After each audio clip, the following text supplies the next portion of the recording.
Are you like most sales and other professionals who want to grow their wealth faster than what they are currently doing through their company 401k, even with that company match, the stock market, or just plain saving money?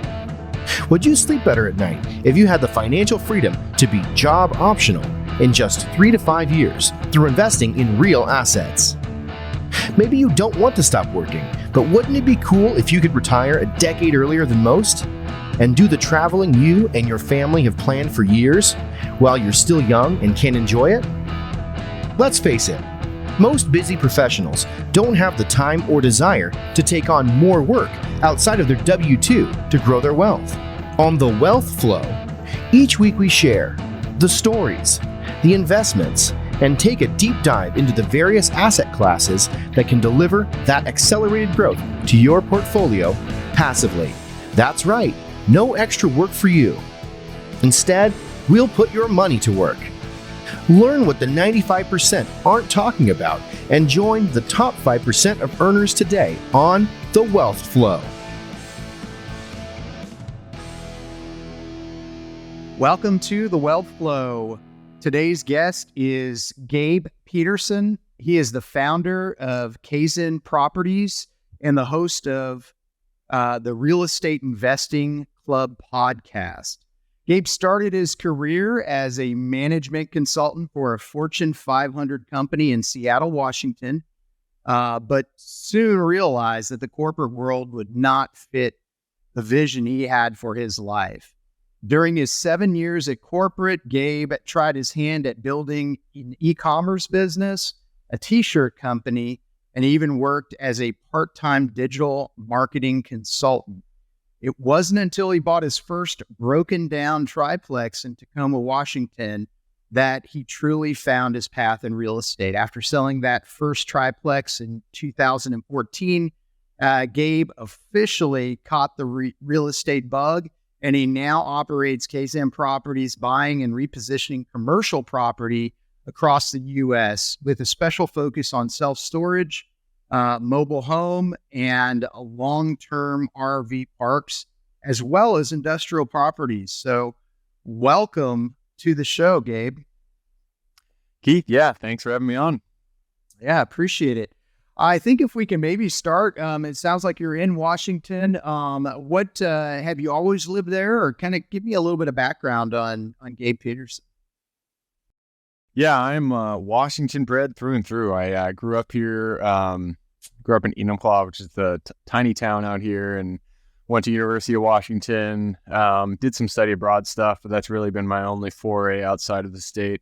Love the state. People always complain about the rain, which I will admit it rains quite a bit out here during the winter months. It's not the ideal time to visit, but the summer is more than make up for it. I absolutely love the summer. I mean, we're in it right now. It's just perfect weather until you hit, October. So love Washington State. Been here all my life. You did a good job kind of in the intro there summarizing my experience. I went to UW, was going to go to law school, decided not to do it, and then didn't know what I was going to do. So just a friend was in consulting. He said it was fun. So I jumped in, worked, didn't like it. The first time I went to the job, I realized like, this is not for me, but it took me a very long time to get out, because I tried all the different things that I'm sure everybody out there who was in their 20s at the time was trying. You always, you're flipping on Facebook, you see those ads like start an e-commerce company, start a digital marketing company. I did all that stuff. E-commerce company actually went pretty well. It was like $30,000 a month. Oh, wow. Gross revenue, not net. But it wasn't, I was just sitting in front of a screen all day long. Did not like that. And I was doing this on the side of working as a consultant. So I didn't like that. And then, did digital marketing again, just sitting in front of the computer, didn't like that. And it wasn't until, like I mentioned in that intro, the first flip I did in 2014, I think, with a buddy. We flipped a triplex here in Tacoma, made like $80,000 on it, which was like the most money I'd ever seen in my life. But then, I didn't get out of the corporate world. I kept working my job until I think it was 2018 or 2018, I think. Ish, give or take a few months. And then I went into, commercial, and here we are. Yeah, fantastic. And so as far as, I know in the intro, you found that real estate or the corporate world was not quite, what you were looking for. From was there anything from a mind shift standpoint that, started to lead you in that direction of doing something else? Obviously, you took your hand at several different paths before real estate. And then a follow-up question to that would just be on the e-commerce. Was that like on Amazon type sales, or was that just having a website that sold different things? Tell us a little bit more about that. Yeah. So the first part of that question was, kind of what got me to want to do my own thing. Yeah. I mean, it was really a pain motivator because I was in the corporate world and I was driving like an hour and a half each way because I was at the time, I had an apartment and it was out in the sticks, and I was working at Microsoft, which was up in Redmond, which nobody knows the area, but it's way out there. So I was driving forever. I hated traffic. I just didn't like, when I got to work, I was a project manager, and so it was like herding cats. I just didn't like the work, and I tried different things. I tried like business analysis, process improvement, that kind of stuff. I just didn't really like the corporate environment, and I knew it wasn't for me. And so I started reading podcasts, or listening to podcasts and reading books. But that first podcast that really got me going was John Lee Dumas, Entrepreneurs on Fire. EOF, I think it's EOF is what they call it. I don't remember. It's been a while since I've listened to that podcast, but I really liked it. He just had random entrepreneurs on his show from all different business types, and so that just really got me going. I was like, okay, I need to do this. This is where I need to go. Then I read Rich Dad Poor Dad at some point, and that kind of got me thinking about real estate, and got me going down that path. Second question you had was, e-commerce. What was I doing? It was mostly drop shipping. We did some print on demand stuff, but most of it was drop shipping. Okay. And we do drop shipping on Amazon, Walmart. We had our own store. You name it. If there was a platform, we'd drop ship off it. Yeah. And that, you said it was, at least on the gross sales side, was, it sounds like it was a successful store. What were there any challenges that you found in the e-commerce, sector, as far as, I've heard on some of the Amazon stores getting shut down or whatever, but Yep. What did that look like for your experience? Again, just more out of curiosity for myself. Yeah. I mean, that happened to us. We got shut down multiple times, and it was just such a headache. We'd have our store running, it was making like, 10,000, 15,000 a month net, and then it would go to zero, and we'd have no money. And then we'd have to rebuild the store, and we'd get shut down again. And it was just kind of a nightmare. It was not a fun experience for me, and I didn't really feel like I was doing anything of value to society. I was essentially taking products that were already out there in the world and listing them on a new marketplace available for everybody else to buy. And so I really feel like I was adding a lot of value. It didn't give me a lot of personal satisfaction. And so eventually I just said, okay, I got to do something else. Yeah. And you mentioned the triplex, and I think you mentioned it. Is that the one that you bought with a partner? So this wasn't one necessarily, or did you end up living in it? Or the first deal we did was that triplex, and I bought it with a friend of mine. We did not live in it, but it was fully occupied when we bought it. And that one, like, tons of stuff went wrong there. I'm just very glad we hit it kind of at the right time. 2008 happened. We bought it in 2014, and that was like the real hockey stick was starting to happen out here in Seattle. So we got lucky. It would have made money either way because it was a pretty good deal, but we definitely got lucky with the market. But it was fully rented. One of the tenants was a hoarder, and so it was just like floor to ceiling garbage. And then the other one was a drug dealer. He was making, he was growing weed. At this time, the weed was not legal in Seattle. And so he was growing it and selling it. And so the electrical bill was like $1 million. And so eventually, and they all eventually stopped paying rent, and so we kicked them all out. And the guy at the bottom, when he left, he plugged the sink and turned the water on and flooded the unit, and so we got to deal with a nice insurance claim. So it was a good entry, good foray into real estate. A lot of lessons learned there, but we still made money, and so it's still a positive experience. Yeah, real estate's kind of a forgiving asset class, regardless of what kind that you do. Time heals a lot of issues, and even if you overpay for a property, in time, that all smooths it out. So that's great, though. That's a good experience. Certainly, from a tenant screening perspective, that kind of thing. Just sounds like there were some crazy stories, which is cool. That's what real estate's all about, is just having the guy growing weed, or the the hoarder who I've had my share of those as well, where your tenants are complaining that they've got roaches or whatever because you got somebody that's in one of the units that's just unclean and just doesn't do the dishes. Exactly. So now I'm in self-storage, so I get to see the other side of that, where it's just like people buy these units, fill it with just garbage, and then like a year later they stop paying, and it's just like, why'd you buy this unit in the first place to fill it with this stuff? Exactly. Well, yeah. Where did you go from the triplex? What you mentioned commercial. Did you get directly into commercial from there, or what did that look like? No, yeah. So it took me a long time from that first flip. And, I have my own podcast, and I do a quick question round at the end. I always ask people, if you could tell your younger self advice, what would you give that person?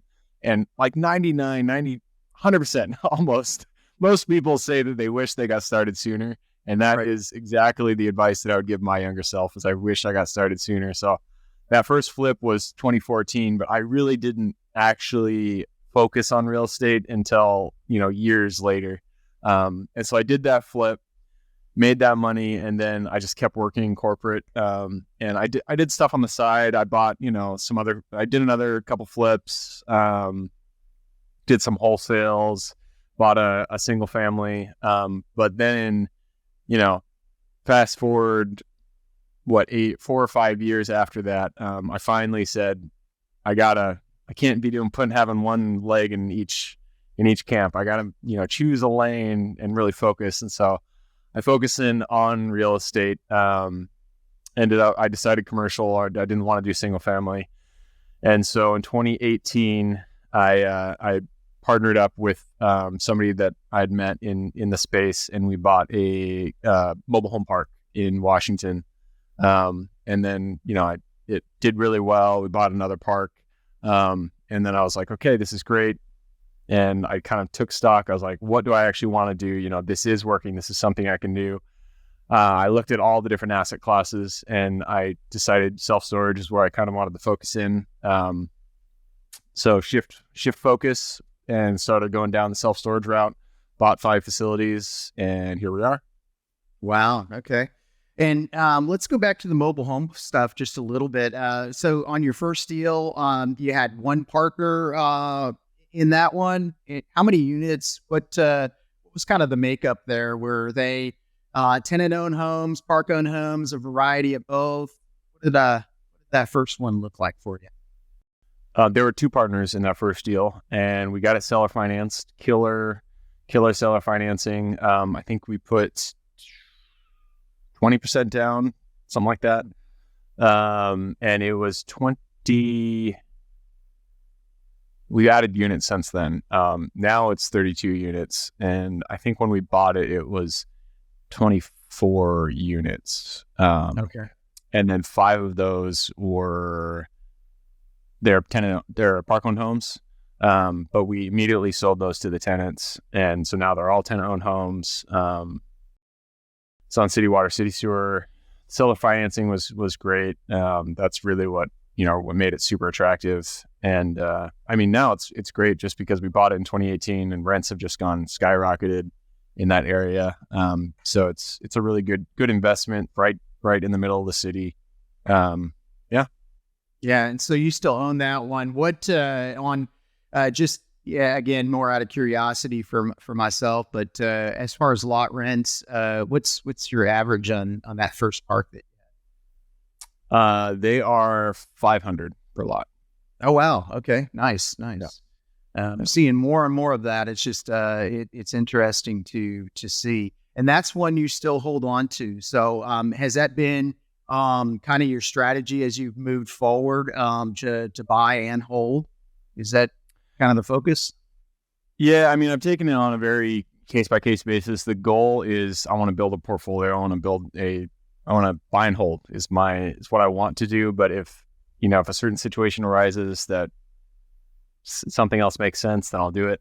I've sold a facility just because we got an offer that made a lot of sense, and so But the mobile home parks, we did attempt to sell them at one point because we bought them for, I don't know, I think the mobile home, the George Park we bought for $450,000, and then a couple of years later, once we'd done the things that we needed to do, like replace the sewer, all that stuff, it was $1.2 million. And so we were like, that's a lot of equity. We should take that out.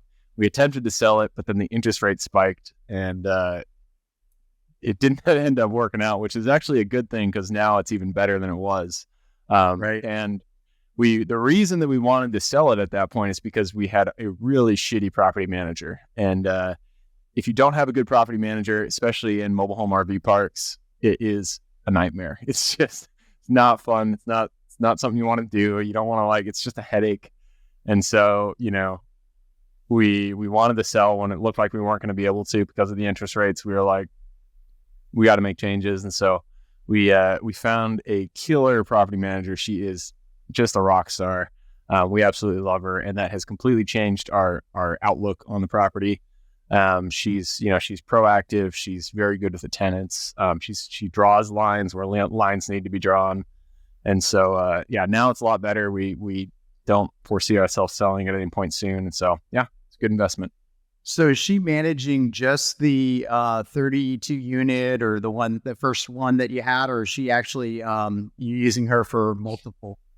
There are two mobile home RV parks that we own in that area. And so she has them both. The other one has 47 units, and it's about a half hour away from that one. Yeah, it makes a little bit more sense to be able to have somebody that's quality and dedicated, just, from a size standpoint. So, and you mentioned that you financed it, owner financing, and, for our audience, that it's ideal in a lot of different ways. Number one, there's more flexibility as far as terms. I mean, even right now, trying to get 20% down on, commercial financing can be a challenge, depending on the condition of the park and the rents coming in. But the other big thing is, with owner financing, you're not having, it's not guaranteed. So it's not a personal guaranteed loan. So, which is fantastic. So, yep. That's exactly, I mean, we absolutely loved it. We actually we're having to refinance now, because we had a balloon. It was a 5-year balloon in the property.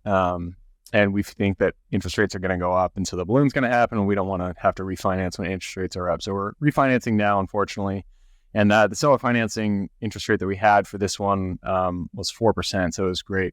And actually, the 47 unit that we got, we also did seller financing on, and he gave us 2.87%, which is just obscene. Holy cow! Yeah, and awesome. So it's great, yeah. And is that one? Does that one also have a balloon on it, or? No, the other park is fully amortized over 11 years, 2.87%, and so we're just gonna, just let her pay down. Yeah, that's awesome. In the other park, is that you mentioned RV? Is the other park part RV, part mobile home, or what? What is that? Yeah, they're both a mix. It's about 25-75% split, 25% actual mobile home, 75% long-term RV. We don't allow anybody to stay in the park less than 3 months. We require them to say that they have an intention of staying for at least 3 months. Okay. And so we operate, the RV operates as a mobile home. Obviously, you're going to have a lot higher turnover than if it were a true mobile home park, just because they do have wheels. They can come, they can leave whenever they want. But we operate it like a long-term stay RV. So it's less turnover than you would regularly have. So on the RV side, are these folks that are coming into the area for work, or what are you seeing as far as the tenant makeup? I guess specifically on the RVs. Obviously, with the mobile homes, it's more of a permanent situation, or at least a little bit more long term. Yeah, for the RVs, it's people coming in for work. It's a very agricultural area, and so there's a lot of migrant workers. And then in the winter, actually, people are I think our average length of stay is like 18 months or something like that. And so it's pretty long. People don't usually leave. And they work in the city and just live in the park. All right. Yeah. Interesting. And so you've got those two. Do you have any additional mobile home parks, or is that, Nope. Once I bought those two, I switched over to self-storage. Self-storage. Okay. And again, remind me, how many of the self-storage do you have? And maybe if you could talk about, kind of how that progression went, what size units, are they all in the same area? Do you have, somebody managing all of those for you, or do you have individual managers at each one? Yeah. There's a lot of questions there. I have a third-party property management company that manages the portfolio. And then each property has its own boots on the ground assistant. None of them, we try to operate them all remotely. And so we, as much as we can, we don't want to have somebody on site just to reduce operating expenses. And that's working out so far. What were the other questions? I'm sorry. There was That's all right. I hit you with a ton of them. Sorry. I just, as far as the first one, kind of what that looked like, as far as number of units, kind of how you came across that one. Yeah, the first one, it was in Texas. I wanted to buy it in Washington State, but it's just like cap rates were like 0% in Washington State. It was ridiculous.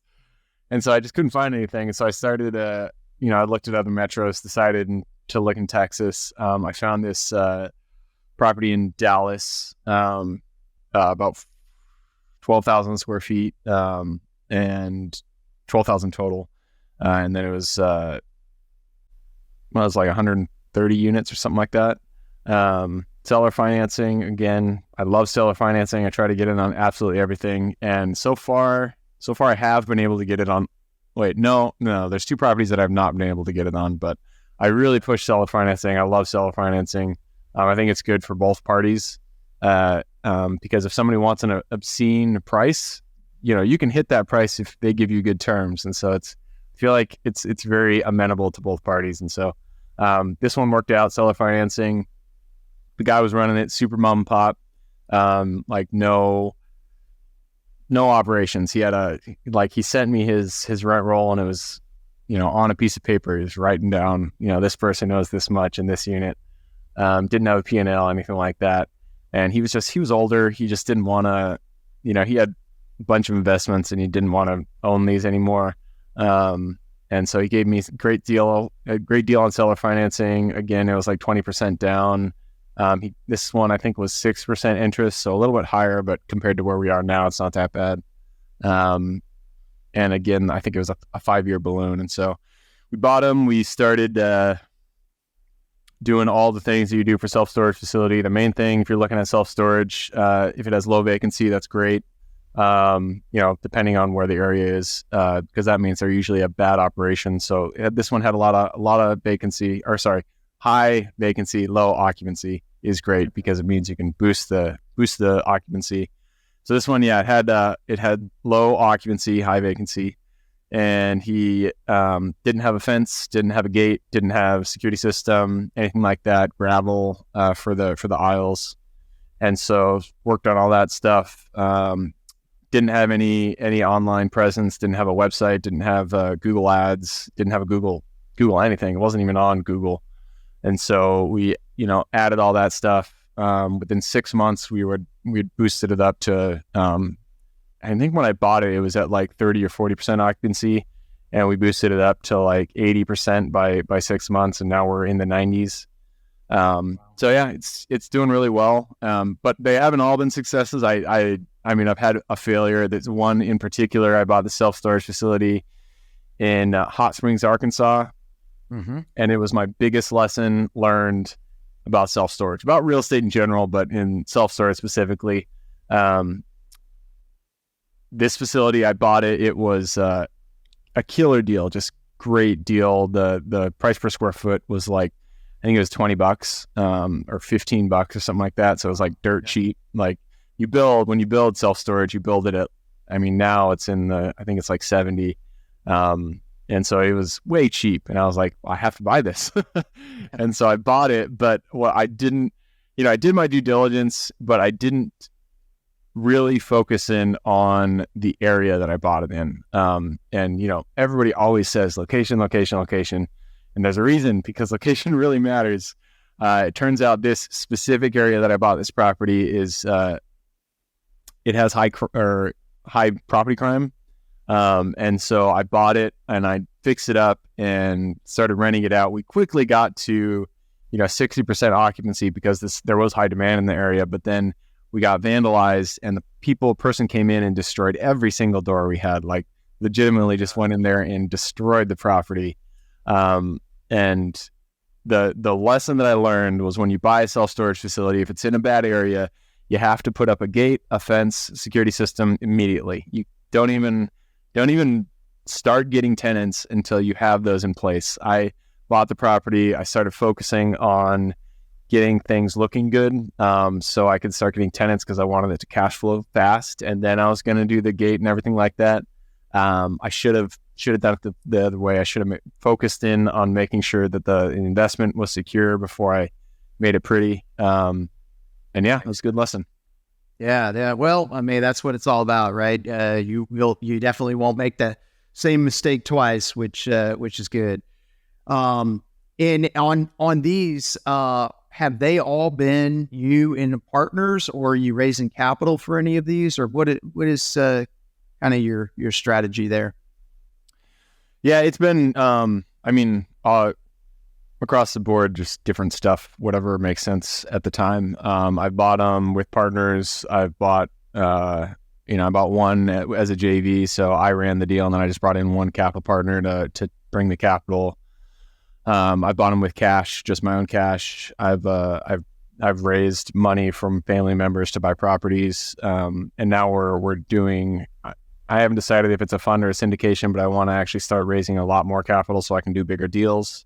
So really, like however I can, whatever makes sense is how I try to take these deals down. Yeah. Okay. And then what about as far as the ones you found, whether it be your mobile home parks, whether it be your self-storage, are these some that you are reaching out to the owner directly, or are they on the market with a broker, or how are you coming across the deals that you're finding? Yeah, it's all off market. We do, we're pretty good at off market lead gen. We got a whole process set up. And so we get lists, we skip trace them. We send letters, we send, do cold calling, texting, all that stuff. And then just negotiate the deal. Okay. And then geographically, you mentioned the one in Arkansas. You mentioned the one in Texas. Where all are you focused right now? Texas. I really like Texas. I've been looking a lot there. So right now we own in Washington, Texas, Indiana, and Arkansas. My focus. I like Texas. I want to buy more in Texas. People send me deals and I will look anywhere. If it's a good deal, I'll do it. But in terms of, it has to be an absolutely home run if it's outside of Texas. Otherwise, I really am trying to focus in. I've learned also the value of economies of scale and being being able to focus in on a metro really does improve your operational, improves the operational efficiencies, allows you to reduce the operational expenses. If you can, utilize one team to really help multiple properties, that I'm seeing the benefit in that. So Texas is where we're looking at, but we also, we check out other properties as well. Yeah, cool. And as far as research for certain areas, are you using anything to kind of get the makeup of like tenant to owners in the area, or what kind of guidance are you looking at, as far as doing your due diligence? Yeah, I mean, the first thing I always look at, if I see a deal, I just pull up best places and see, is it growing? Is it a positive population growth? That's just kind of my quick litmus test is best places. But then when I, really go into due diligence for self-storage, I've used Track IQ, which is kind of a self-storage specific data amalgamator. And so you can get stuff like net rentable square feet per capita, metrics like that, home starts in the previous 5 years. So Track IQ is a good one. I have Crexy, and so we look at like traffic reports and any other data we can get our hands on. But those are the three main places we go. And so on a lot of the ones that you've done on the self-storage, you mentioned the Google ads. When you're looking at these deals and you're saying, how can I take the occupancy rate up? What are some of the things that I can do to make that happen? What are your kind of, first levers that you're pulling? The first and easiest one is Google. If your property is not online, if doesn't have a website and it's not located on Google Maps, then you got to get it there. And Apple Maps, like every map opportunity, you gotta put your property out there, because that's where people, when they're looking for self-storage, the first thing they're going to do is search. They're going to Google it, unless they know one that's within a mile radius of themselves and they already know where that property is. The first thing they're going to do is Google it. And so you got to get online. And then outside of that, signage is really important. Being able to, if you have frontage, that's ideal. But if you don't, at least you got to get some kind of work on an easement or something that can allow you to have a sign to point to your facility, because a lot of people. Most people, self-storage, it's a 5 mile radius. Even 2 miles is the ideal, but 5 miles is, the radius of the facility. Most of your tenants are going to be within 5 miles of that. And so if you don't, they'll see the sign. So you got to get signage up. And yeah, website signage is the main thing. We run Google ads as well. I'm pretty good. We're pretty good at making those campaigns. If you're not good at Google ads, I wouldn't recommend dumping money in there, but Sparefoot is another platform that people can use. It is obscenely expensive. It's like, I think it's 2 or 4 times the rent for your unit. So if you rent a unit at $200, you gotta pay them $400 for this, the thing. And so it's really expensive, but Sparefoot really, it does work. So it's a really good way to quickly, increase your occupancy. But I like using Google. Okay. Sounds good.